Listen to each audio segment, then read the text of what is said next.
साथियों नमस्कार। धर्म जीवन चैनल में फिर एक बार आपका स्वागत है और मैं आज लेकर आया हूं बहुत ज़रूरी बहुत गंभीर विषय पे चर्चा। श्री सुरेशानंद जी अपना वचन पूरा करें। साथियों, ये जो आज बापू जी को जो राहत मिली है चिकित्सा के लिए, ये कोई हमारी विजय नहीं है। हमें इस पे रुक नहीं जाना है।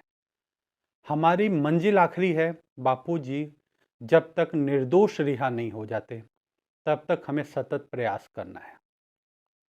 साथियों, मीडिया जगत ने खूब दुष्प्रचार किया और कई साथी कहते थे कि बड़े बड़े मीडिया हाउस है, बड़े मीडिया चैनल हैं। तो एक बात है जानिए, जब ये चैनल आए थे कभी ते बड़े नहीं थे।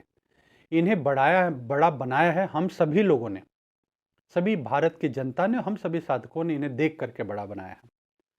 आज धर्म जीवन ये चैनल भी 2000 से ज़्यादा साधकों का परिवार हो चुका है, जिसमें 1000 से ज़्यादा तो जो अपने साधक नहीं है लेकिन बापू के प्रति सद्भाव रखते वो भी जुड़े हैं। और ये आज 2000 है, कल 20,000 भी होगा और परसों 2 लाख भी होगा। हमारी आवाज़ राज सत्ता से लेकर न्याय सत्ता तक को सुननी पड़ेगी। जिस उद्देश्य से इस चैनल को लेकर आगे आए हैं उसे सफल करना ही होगा हमें। और ज़्यादा से ज़्यादा हम सबको, जितने भी लोग हैं, इस चैनल को मजबूत करना है, आगे बढ़ाना है। और हम विषय जो हमारा बहुत ज़रूरी विषय है, श्री सुरेशानंद जी अपना वचन पूरा करें। आइए पहले इस वीडियो को देखिए, फिर हम इस पे चर्चा करेंगे। इस वीडियो में सुरेशानंद जी के श्री मुख से सुनिए किस वचन की मैं याद दिलाना चाहता हूँ, फिर हम चर्चा करेंगे। देखिए वीडियो। समय बहुत हो रहा है क्योंकि बहुत दिनों से साधकों के मन में एक दुख है, एक वेदना है, एक व्यथा है कि कब हमारे गुरुदेव बाहर आएंगे। ये सबके मन में है, किसके मन में नहीं है। देश विदेश में बसे हुए साधकों के मन में बड़ी पीड़ा है इस बात को लेकर। पिछले कुछ दिनों में भी मैं कई जगह गया, मुझे कई साधक मिले और कहते थे कि आप आश्रमों में इधर उधर सत्संग कार्यक्रम दीजिए और इस निमित्त कुछ साधकों का उत्साह बनेगा। मैंने उनको यही कहा कि मैं इन दिनों कुछ मंच पर बैठकर बोलने के उसमें नहीं हूं, मेरी ऐसी मानसिकता नहीं है। क्योंकि मैं दिल्ली के कार्यक्रम में भी मैंने कहा कि मुझे तो बोलना तभी सार्थक लगता है कि मैं बोल रहा हूं और अचानक मेरा बोलना पूरा हुआ न हुआ कि बापू मंच पर आ गए और सबको दर्शन सत्संग का लाभ मिल गया। इसलिए कई जगह कई साधकों ने मुझे कहा कि आप आश्रम में आइए, सत्संग दीजिए। मैंने मना किया। मैंने कहा मुझसे नहीं होगा, मुझसे नहीं होगा। मैं यही वो दिन का इंतजार कर रहा हूं कि बस मैं बोल रहा हूं और बस मेरे बोलते बोलते अचानक बापू मंच पर आ गए और सबको गुरुदेव के दर्शन का लाभ मिल गया। वो दिन का हम सब साधकों को बेसब्री से इंतजार है और भगवान हमारी प्रार्थनाओं को जरूर स्वीकार करेंगे, ऐसा मुझे भरोसा है। ईश्वर ने प्रहलाद की पुकार सुनी और बिल्ली के बच्चे जो मटके में पड़े रह गए थे और कुम्हार ने पता नहीं चला चारों तरफ निम्बाड़े में आग लगा दी और भगवान को पुकारा गया। बिल्ली के बच्चे, चारों तरफ आग लगी थी और बिल्ली के बच्चे बीच में मटके में थे, वो सब सुरक्षित निकले। ये कथा हमने बापू के मुख से सुनी। तो आज निंदकों ने, अफवाहें उड़ाने वालों ने, गलत बातें करने वालों ने कितनी गलत बातें की, कितनी गलत अफवाहें उड़ाई। ये भी एक प्रकार की आग है इनकी। और इनकी आग में मैंने देखा है कि साधकों की श्रद्धा सुरक्षित है।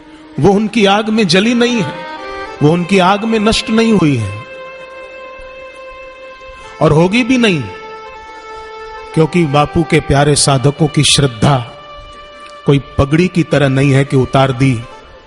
हमारे बापू के साधकों की श्रद्धा चमड़ी की तरह है जो कभी भी शरीर पर से चमड़ी हटती नहीं है, उसी प्रकार साधकों की श्रद्धा दिल से कभी हटती नहीं है। इसलिए कोई भी साधक भाई बहने, मेरी प्रार्थना है, निराश मत होना, हिम्मत मत हारना, और अपने हृदय से कभी अपने गुरुदेव के प्रति प्रेम को, श्रद्धा को, वो तो कम होती ही नहीं है, पर हमारी ऐसी श्रद्धा हो, भक्ति हो कि हमारे संपर्क में जो आए उसकी भी श्रद्धा बढ़ जाए। जैसे गरुड़ को अश्रद्धा हो गई थी, कागभूषुंडी जी के पास गए और कागभूषुंडी ने पूछा कि कैसे आना हुआ हे खगराज। तब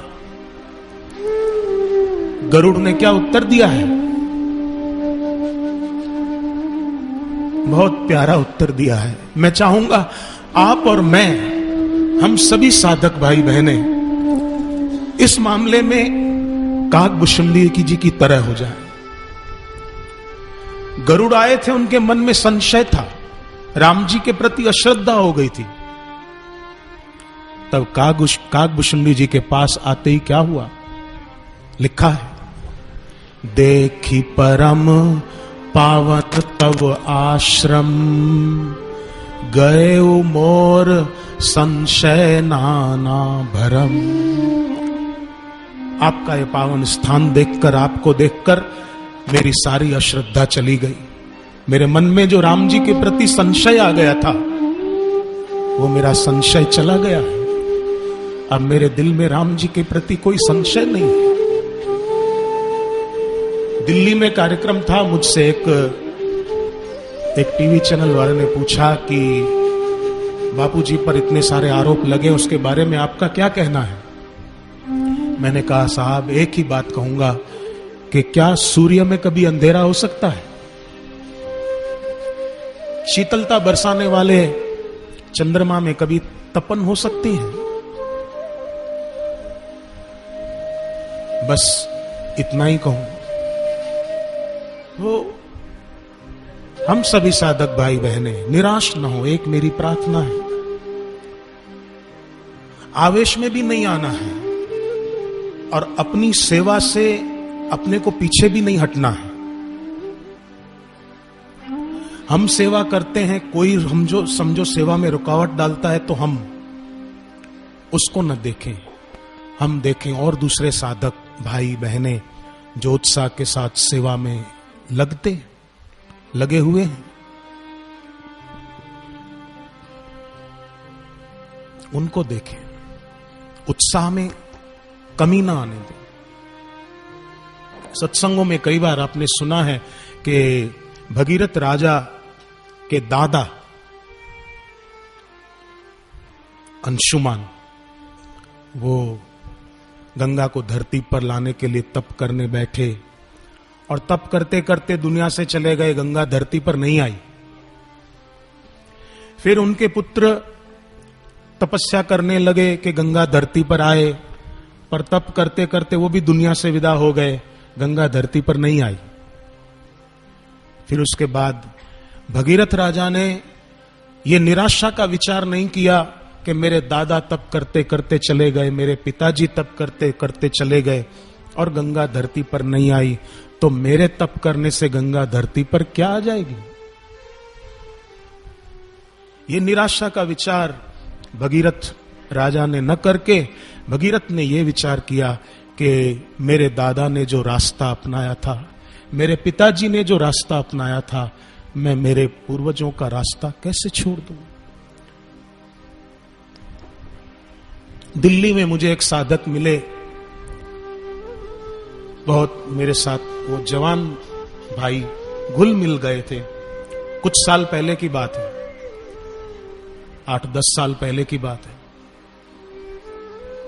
10 से भी एक आध ज्यादा हुआ हो तो पक्का याद नहीं। फिर कुछ समय तक वो मुझे मिले नहीं। एक बार अचानक पानीपत के सत्संग में उनके बड़े भाई मुझे मिल गए, तो मैंने उनको उनके छोटे भाई के बारे में पूछा कि वो भाई दिखते नहीं आजकल, 5-6 महीने हो गए, क्या बात है? तो उन्होंने कहा कि उनको कुछ तबीयत ऐसी हो गई थी अचानक ज्यादा खराब, और वो इस दुनिया से चल बसे, वो अब इस दुनिया में नहीं रहे। तो मैंने कहा कि भाई अरे बहुत अच्छे आदमी थे, चले गए, तो वो अपनी कोई निशानी छोड़ गए? मतलब कोई उनकी शादी हुई थी, बच्चा था नहीं, क्या वो अपनी कोई निशानी छोड़ गए? तब उनकी आंख में आंसू आ गए। उन्होंने कहा कि वो हमको बापू से जोड़कर गए हैं, ये क्या कम निशानी छोड़ गए हैं? इससे बड़ी निशानी क्या चाहिए? देखिए, मैं इसी वीडियो की बात कर रहा था, इसी वचन की बात कर रहा था।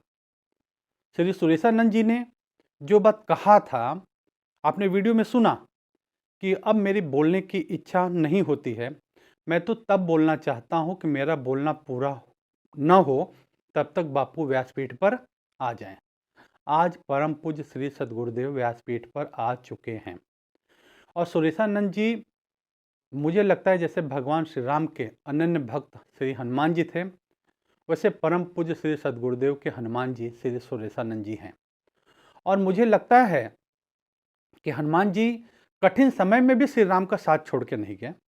सुरेशानंद जी गुरु आज्ञा से ही, मनमानी करने वाले तो नहीं है, गुरु अनुमति से ही एकांत हुए होंगे।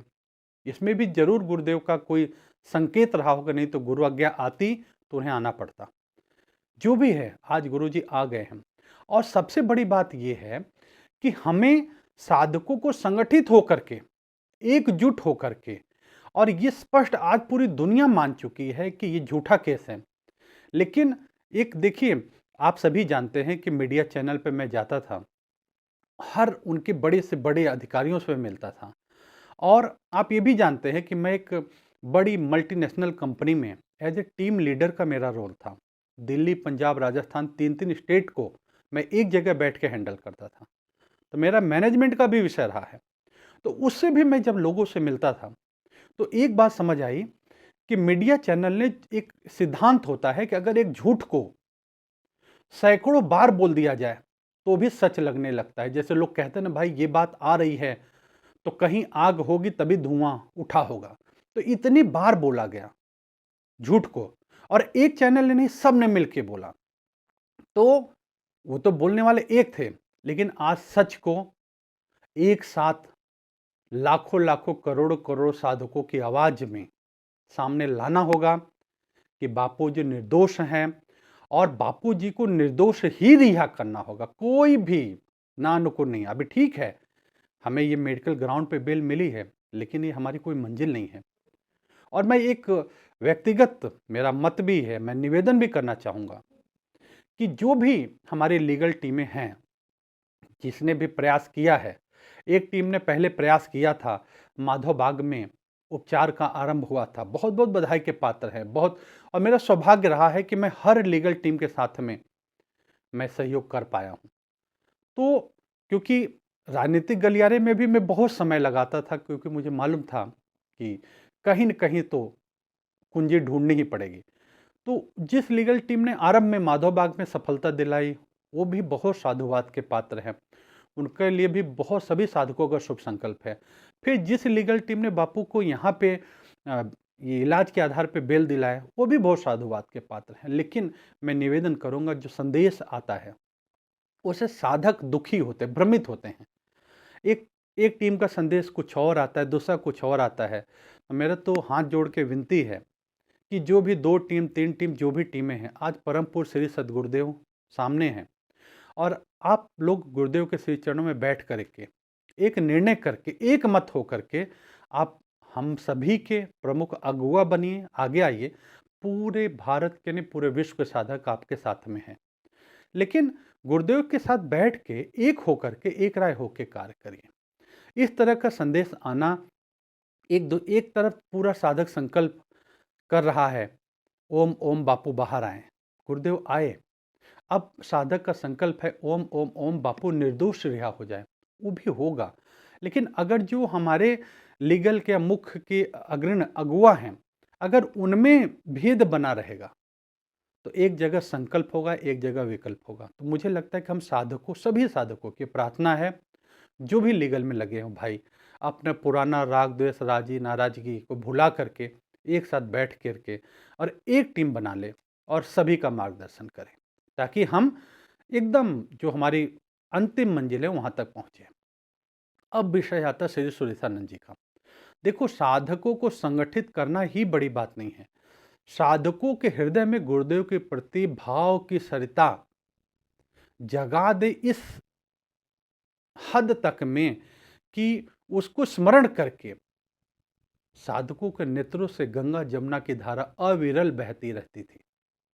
ये श्री सुरेशानंद जी का गुरु कृपा थी उनके ऊपर।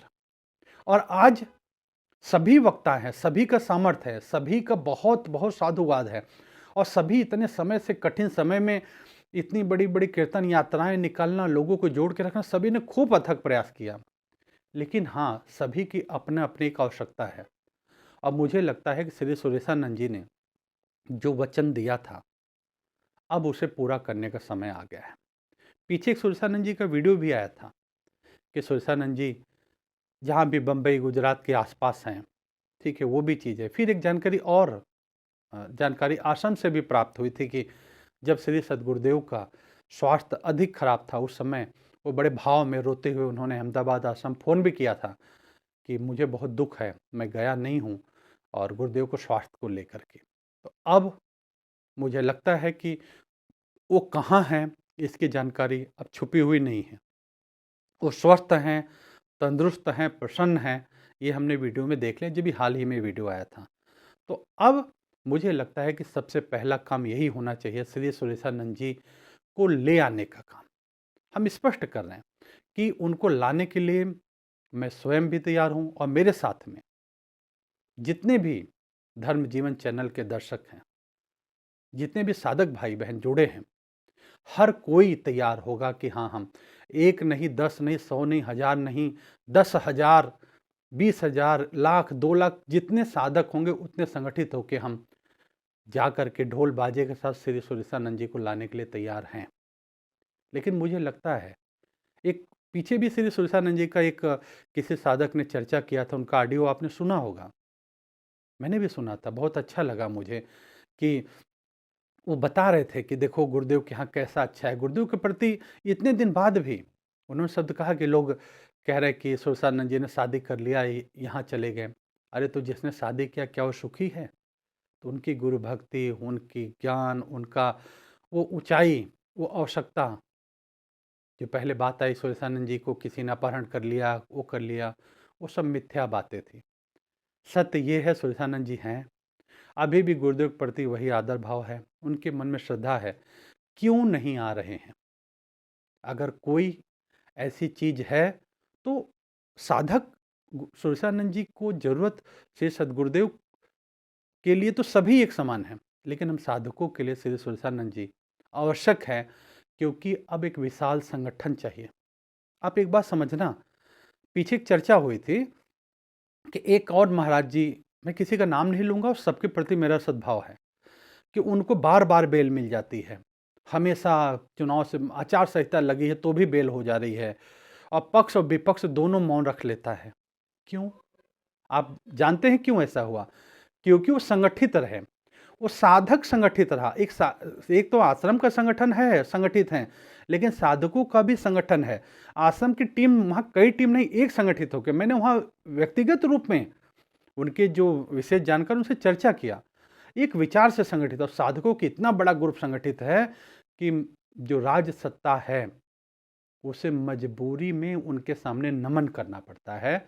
और ठीक है, जैसे भी चला, जहाँ पे कई बातें, विवाद और कई प्रश्न रहे हैं, लेकिन बापूजी के केस में तो स्पष्ट है। लेकिन सिर्फ ये हुआ है कि हम संगठित नहीं हो पाए, जितना हमारा संगठन बल है उस आधार पर हम संगठित नहीं हो पाए। और ये संगठन बना रहे, इसके लिए मतलब मैं स्वयं बता रहा हूँ कि मैं जब बिहार चुनाव से एक समय करीब बिहार, कलकत्ता, वहाँ पे 1 से 1.5 महीना पहले जाके बिहार में व्यक्तिगत में रहा, वहाँ साधकों को संगठित किया, और बिहार के बहुत साधक, बड़ा संगठन बन गया था। वो कहते भी थे कि पहली बार कोई हमारे साधकों के बीच में से आकर के साधकों को संगठित कर गया। तो हमारा संगठन जिस लेवल में होना चाहिए था, साधक सब हैं, श्रद्धा सब है, लेकिन संगठित न होने के कारण वो कहते हैं ना कि बिखरी हुई लाठी लाठी तो हर कोई तोड़ देगा, और संगठित लाठी हो तो तोड़ना नहीं, उसको उठा करके मस्तक पे रखना पड़ता है। हम साधकों को संगठित होना है, हम साधकों को श्री सुरेशानंद जी को लाना है, और किसी हाल में श्री सुरेशानंद जी को लाना है। और इस वीडियो में आपने सुना, देखा, जो भाव है, जो श्रद्धा है, वो कमी अगर पूरी होगी तो श्री सुरेशानंद जी की वजह से ही पूरी होगी, और ये आवश्यक है। और मुझे लगता है कि अगर आप मेरे विचारों से सहमत हैं, आपके पास इस विषय में कोई और भी जानकारी है, तो चैनल का जो व्हाट्सएप नंबर है 9818727273 9818727273 पर आप मैसेज भेजिए, व्हाट्सएप पे मैसेज डालिए अगर उस बारे में कहीं जानकारी आपको और कुछ मिली है तो। क्योंकि कुछ भी होगा, हमारा उद्देश्य, और मैं स्पष्ट कहता हूं कि धर्म जीवन चैनल का उद्देश्य उसी दिन पूरा होगा जिस दिन हम सब संगठित होंगे और न्याय सत्ता और राज सत्ता दोनों स्पष्ट रूप से ससम्मान कहेगी परम पूज्य संत आसाराम जी बापू का केस झूठा है, इन्हें गलत फंसाया गया। और आप स्पष्ट मानिए, आपने सूरत वाले केस में देखा ना, वो जो भी बहन जो भी है वो देवी, मैं बहन ही शब्द कहूँगा क्योंकि एक चाहे संजोग रहा हो कि जब वो सत्संग करना उन्होंने आरंभ किया, तो यहाँ जब फरीदाबाद की तरफ सत्संग करने आई थी, तो एक यहाँ पे सत्संग भवन में उन्होंने सत्संग किया, तो उसका दायित्व तो मेरा ही था, मैं उनके साथ में रहा हूँ, मैंने उनको देखा है। तो बहन सामने आई मीडिया पे कि मैं सत्य बताना चाहती हूँ लेकिन मुझे पुलिस बोलने नहीं दे रही है। उसको रोका गया कि नहीं, आपने जो एक बार बोल दिया बोल दिया। अरे क्यों बोल दिया भाई? ये कई बार ऐसा होता है कि परिवार के किसी सदस्य पे, जैसे आप कई लोग फिल्मों में देखते हैं ना कि किसी का अपहरण कर लिया, किसी के गले पे छुरी रख दिया, किसी को दबाव बना दिया कि आपको ऐसा करना पड़ेगा, नहीं तो ऐसा कर देंगे। होता है, दबाव बना के बुलवाया गया होगा।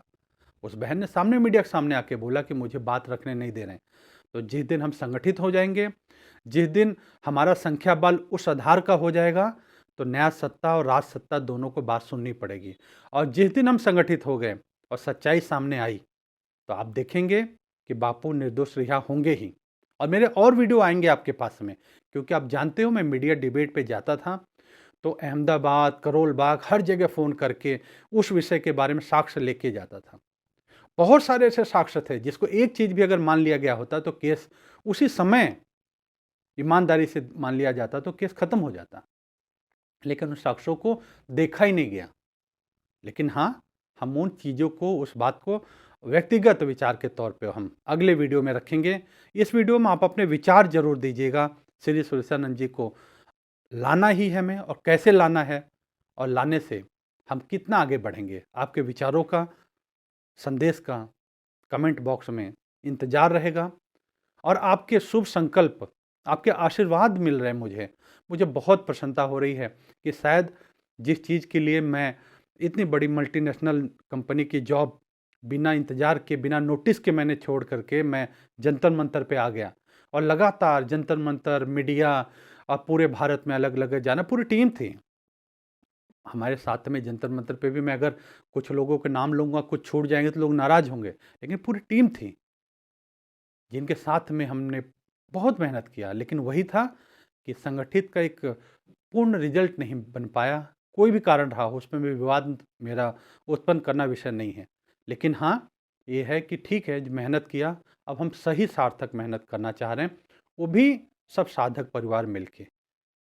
आश्रम सहयोग करेगा अच्छी चीज़ के लिए, उसमें कोई विघ्न नहीं है, लेकिन हमें संगठित होना पड़ेगा। और आपका सहयोग मिल रहा है, चैनल का प्रभाव बढ़ रहा है, आज हमारा परिवार बढ़ रहा है। बिल्कुल निसंकोच, जितने भी घर में आपके सदस्य हैं सबके पास आज मोबाइल है, सबसे सब्सक्राइब करिए।